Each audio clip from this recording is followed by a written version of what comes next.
Hello and welcome to this 5-minute short on the tools. So there's tools that sit within the Pell suite, and I want to do a particular one called the Graph Reader, which is one of my favorite tools. And I think for me, it sums up Pell.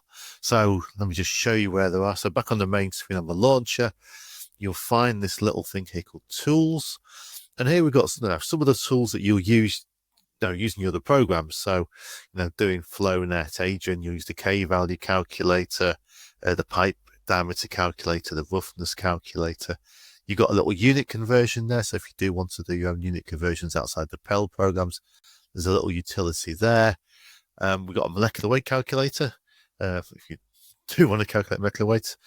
And then my little favorite one, this Graph Reader. So let's just click in here.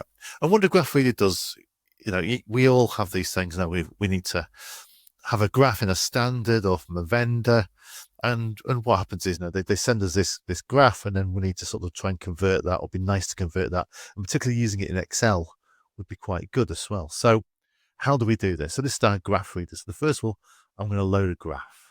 So we've loaded the graph. This is just a graph out of the API, as it happens, and it's looking at dispersion. You can tell by a little picture from a relief device.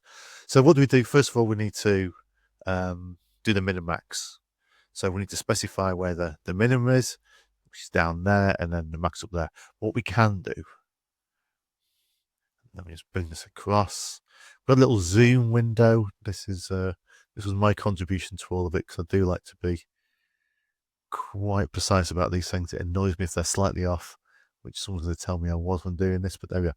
There are extents. Now we need to sort of set these numbers here. So it's not 0 to 100, that's 200. And then that is 0, that's fine. If you had units, this graph hasn't actually got units, we could put the units in. And then the bottom here, you can't quite see it on the screen, but that goes to 0, and that goes to 0.12. So we got those in place, at those mins and maxes. And now what we're going to do, we're just going to start clicking on points. So nothing too exciting. We'll start clicking on some points. Now you'll see there's a red line starts to appear, and we'll talk about that in a moment. So let's try and speed this along a little bit. So this is where it is going to get a little less accurate.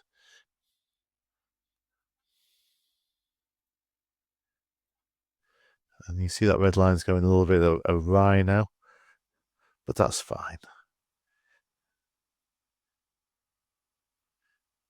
So we've created some points, and I did 22 points, so we can do that. And we could copy and paste that. We can copy those points. We could paste them into something if we wanted to paste them in. And that was the start of this tool. You could paste that, and then you could use Excel to trend it and draw a line. But I wanted to do a little bit better than that. So there are points. But what this red line here is doing a trend line.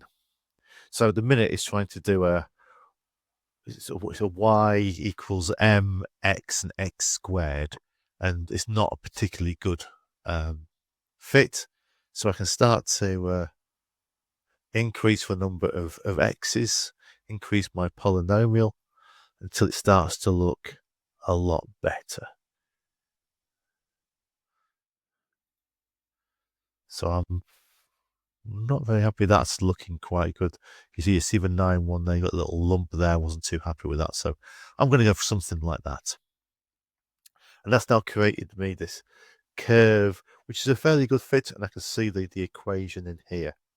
Now again, I could copy and paste this, but what you've got is this little placeholder x here. So if I go to my Excel sheet, here's one I prepared earlier. Here's my graph. Here's my very bad attempt at just throwing some numbers in just to graph it, but this is my number here. So x is going to be in B4, and I want a formula in here.